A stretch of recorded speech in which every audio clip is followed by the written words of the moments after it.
नमस्कार साथियों, मेरा नाम हरिशंकर है और आप देख रहे हैं आपका अपना YouTube चैनल डोजो स्किल। आज के इस वीडियो में हम आपको एक और जापानीज़ कंसेप्ट के बारे में बताएंगे, लेकिन वीडियो शुरू करने से पहले मेरी उन सभी साथियों से हाथ जोड़कर अनुरोध है कि जो मेरा इस चैनल को पहली बार देख रहे हैं वो मेरे इस चैनल को सब्सक्राइब करें, लाइक करें और वीडियो अपने दोस्तों के साथ शेयर करें। अगर मेरी वीडियो आप लोगों को अच्छी लगती है तो कमेंट करें ताकि मेरी मोटिवेशन बनी रही। तो आइए वीडियो शुरू करते हैं। तो दोस्तों जापानीज़ लोगों के पास बहुत सारे कंसेप्ट होते हैं जिसमें 3G है, 5G है, या हम बोल सकते हैं 3K systems, 6R system, zero defect strategy. तो दोस्तों उन्हीं में से एक है 3K system.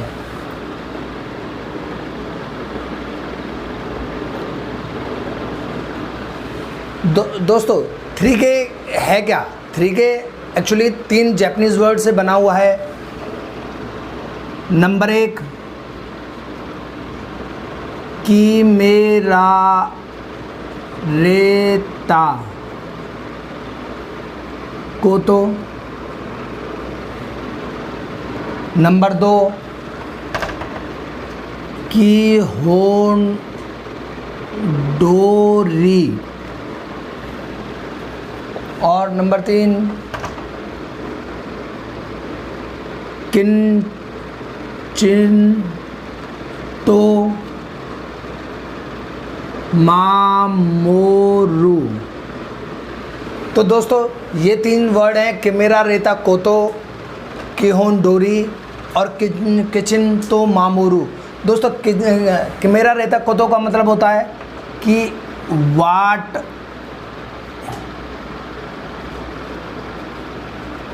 what has been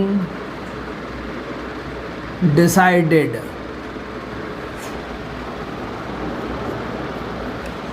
किहोंडोरी का मतलब होता है एग्जैक्टली एज पर स्टैंडर्ड। और दोस्तों तीसरे किंचितो मामोरू का मतलब होता है मस्ट बी फॉलोड। तो दोस्तों कि मेरा रेता कोतो मतलब व्हाट हैज़ बीन डिसाइडेड। अगर हमने किसी भी एक्टिविटी को करने के लिए आगे डिसाइड किया है, कौन सी ऐसी एक्टिविटी डिसाइड की है, तो वो होता है कि मेरा रेता कोतो, व्हाट हैज़ बीन डिसाइडेड। किहोन डोरी, तो जो भी हमने एक्टिविटी बनाई है उसको एक स्टैंडर्ड, उसका एक स्टैंडर्ड डिसाइड कर देना है, एक स्टैंडर्ड बना देना है उस चीज़ का।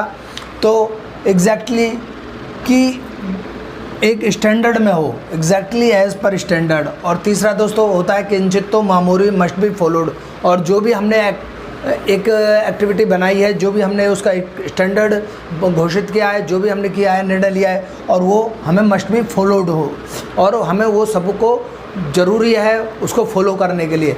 तो दोस्तों इंट्रोडक्शन में था आज 3K का, ये इंट्रोडक्शन है। अब हम बात करेंगे नीड्स ऑफ 3K। आखिर 3K की नीड क्यों पड़ी? तो मेरे साथियों 3K जब भी हम लोग दोस्त अगर हम एक उदाहरण के तौर पे समझते हैं, एक एग्ज़ाम्पल के तौर पे अगर हम समझें, तो जैसे कि हम किसी हाईवे पे जा रहे हैं या हम एक सड़क पे कहाँ जा रहे हैं, अपनी बाइक से जा रहे हैं या फिर हम अपनी कार से जा रहे हैं, तो दोस्तों हम लोग करते क्या है, वहाँ पे रेड सिग्नल आया या एक चौराहा है और हम रेड सिग्नल हुआ तो हमें गाड़ी रोकनी है। ये हमारा क्या था कि एक स्टैंडर्ड था कि हाँ ये डिसाइड किया हुआ है कि भैया रेड सिग्नल आने पे आपको रुकना है, येलो होने पे आपको स्टार्ट कर देना है, और तीसरा होता है ग्रीन सिग्नल होने पे आपको चल देना है। लेकिन उल्टा हो गया। अब मैंने क्या किया कि अब मुझे वो करना ही नहीं है। मैंने जैसे रेड सिग्नल हुआ मैंने उल्टा कर दिया, मैंने उसको रोका नहीं और गाड़ी को आगे ले गया। तो दोस्तों होगा क्या? उससे होगा कि सामने जो गाड़ी आ रही होगी या साइड से जो भी कोई बंदा आ रहा होगा तो उससे हमारी गाड़ी भिड़ने का चांसेस है। चाहे मैं मोटरसाइकिल पे हूँ, चाहे मैं बाइक अपना कार से हूँ, तो वो उससे टकरा जाएगी। और टकराने के बाद होगा क्या कि एक्सीडेंट हो जाएगा, हम लोगों का या तो मेरे चोट आएगी या सामने वाले के चोट आएगी। और अगर 1% केस में ऐसा भी होगा कि कहीं ना कहीं किसी ना किसी के साथ एक मिस हैपनिंग भी हो जाएगी। तो इसमें यही था। अब हम इसको इंडस्ट्रीज़ की फॉर्म में जोड़ते हैं कि जो भी हमने एक डिसाइड किया था, एक स्टैंडर्ड डिसाइड किया कि भाई मुझे ये चीज़ करनी ही करनी है। अगर मुझे हर पॉइंट को चेक करना है, अगर मेरा ये एक मटेरियल है, ये मेरा एक पीस है, ये एक पीस है, और मुझे एक डिसाइड कर दिया कि भाई मुझे इसके चारों पॉइंट्स चेक करने हैं, 1 2 3 और 4, 1 2 3 और 4, मुझे ये चारों पॉइंट्स चेक करने हैं। लेकिन मैंने क्या किया कि मैंने उसको चेक नहीं किया और मैंने उसको आगे दे दिया। ये तो 2 चीज़ हुई। एक था डिसाइड था कि चेक करना है, और कैसे करना है उसका भी कोई स्टैंडर्ड बना रखा होगा कि भाई मुझे लाल पेन से मार्क करना है, रेड ग्रीन मार्कर से करना है, ब्लू से करना है, वाइट से करना है। एनीवे, तो वो भी एक स्टैंडर्ड था और वो सबको फॉलो करना। लेकिन हुआ क्या, अब मैंने उसको नहीं किया, तो दोस्तों उससे होगा क्या, उससे होगा कि हमारा डिफेक्ट बढ़ जाएंगे। तो उससे डिफेक्ट्स इंक्रीज़ हुए। जब डिफेक्ट्स इंक्रीज़ होंगे तो मेरी क्वालिटी, मेरे प्रोडक्ट की क्वालिटी पुअर होगी, मेरी वेस्टेज बढ़ेगी, वेस्टेज भी इंक्रीज़ हो जाएगी, और कस्टमर का जो मेरे ऊपर एक ट्रस्ट था, कस्टमर का मेरे ऊपर जो ट्रस्ट था वो भी कम हो जाएगा। तो कस्टमर अनसेटिस्फाइड हो जाएगा। तो कस्टमर सेटिस्फैक्शन ये डाउन हो जाएगी। तो दोस्तों इसका मतलब यह है कि यही 3K की नीड है कि मुझे ये सारी चीज़ें ना हो, ये जो भी मैंने ये कहा है ये सारी चीज़ें ना हो।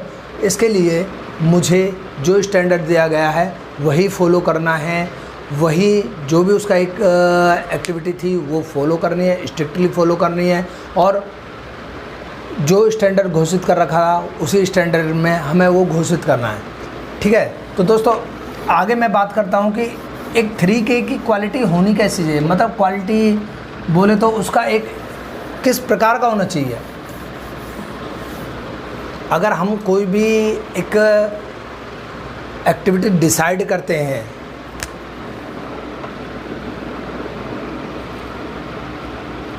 क्वालिटी ऑफ स्टैंडर्ड, दोस्तों 3K एक स्टैंडर्ड है, इसलिए मैंने यहाँ पे लिखा है कि quality of standard. Quality of standard कैसी होनी चाहिए, मस्ट बी क्लियर, आपको बिल्कुल क्लियर और मस्ट बी क्लियर,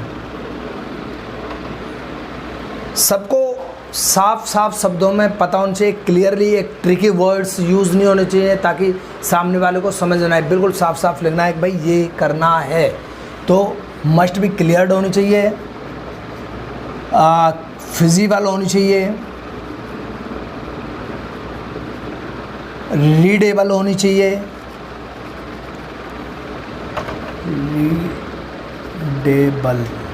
रीडेबल होना चाहिए। और दोस्तों अगर मैं बात करता हूँ कि अगर मैं साउथ में जाता हूँ, मेरे साथ साउथ के लोग काम कर रहे हो, या फिर मैं बात करूँ कि गुजराती लोग मेरे साथ काम कर रहे हो, तो मैं उनको हिंदी में बोलूँ तो शायद उनमें से, या हिंदी में एक अपना स्टैंडर्ड बनाया और मैं उनसे बात करता हूँ कि भाई हाँ हिंदी में, तो उनको शायद 1 या 2% लोगों को ही समझ में आएगी कि हाँ हिंदी में इन्होंने क्या बोला। बट अगर मैं अगर दिल्ली NCR में जाता हूँ और वहाँ पे मैं केरला में या गुजराती भाषा में बात करूँ तो शायद उनको, दिल्ली NCR वालों को समझ में नहीं आएगी। तो हमें ऐसी लैंग्वेज यूज़ करनी है जो कि सबकी समझ में आए। अगर आप गुजरात में काम कर रहे हैं तो आप गुजराती में स्टैंडर्ड बनाएं, और अगर आप केरला में बात कर रहे हैं तो आप केरल की भाषा में बनाएं, और आप अगर दिल्ली में NCR में जा रहे हैं तो आप वहाँ की लोकल लैंग्वेज में बनाएं, ताकि सब लोग उसको समझ सकें। तो दोस्तों मस्ट भी क्लियर होना चाहिए, फिजिबल होनी चाहिए, रीडेबल होनी चाहिए, लोकल लैंग्वेज यूज़ होनी चाहिए, ताकि सब लोग आसानी से उस चीज़ को समझ सकें। तो दोस्तों ये था क्वालिटी ऑफ 3K। अब मैं दोस्तों बात करते हैं कि लाइफ साइकिल आखिर होता क्या है, कैसे लाइफ साइकिल एक पॉइंट्स हैं जो इसके 3K के हम कैसे करें। Life cycle of 3K। तो दोस्तों लाइफ साइकिल में क्या है कि मस्ट बी फॉलोड। जो आपने एक स्टैंडर्ड बनाए थे, जो भी आपने एक एक्टिविटी डिसाइड की थी स्टैंडर्ड के हिसाब से, वो फॉलो होनी है। तो फॉलोड बाय ऑल, क्योंकि सभी हैं, सब उसमें कर्मचारी हैं, तो सबको वो होना चाहिए, तो वो फॉलोड होनी चाहिए। नंबर 2, अगर फॉलो करेंगे कैसे, तो उसके लिए हमारी लोगों को कैसे पता चले, उसके लिए उन लोगों की ट्रेनिंग करवानी पड़ेगी। तो यहाँ पे मैंने लिखा उनकी ट्रेनिंग होनी चाहिए, और अगर ट्रेनिंग भी होगी और उसको, तो दोस्तों उसके साथ हमें समय समय पर एक डिसाइडेड टाइम पे हर स्टैंडर्ड को, जो भी था हमारा कैमरा रेता कोतो वाला, उसको हमें अपग्रेड करना है, अपडेट करना है कि क्या उसमें कोई चेंज आया है। अपडेट। तो दोस्तों ये ऐसे चलेगी। आपने यहाँ फॉलोड बाय ऑल किया, उनकी ट्रेनिंग हुई, ट्रेनिंग के बाद उनको फिर बार बार अपडेट करना है, अपडेट करने के बाद दोस्तों फिर ये यहाँ पे पहुँच जाएगा। अपडेट करने के बाद फॉलोड बाय फिर ऑल, फिर ट्रेनिंग होगी, फिर अपडेट होंगे, फिर ट्रेनिंग, ताकि हमारे जो एक स्टैंडर्ड बना हुआ है, जो भी हमारी एक्टिविटीज़ हैं, वो सारी की सारी फॉलो होती रहें, उनके अंदर एक अपडेट वर्जन आता रहे और कुछ नया नया करते रहें। तो दोस्तों मेरा आज का वीडियो सिर्फ इतना ही था। अगर इस वीडियो में आपको कुछ भी समझ में ना आया हो तो आप मुझे कमेंट कर सकते हैं, मैं उसको बिल्कुल क्लियरली आपको और ज़्यादा अच्छी तरीके से समझाने की कोशिश करूँगा। तो सभी को जय हिंद, जय भारत।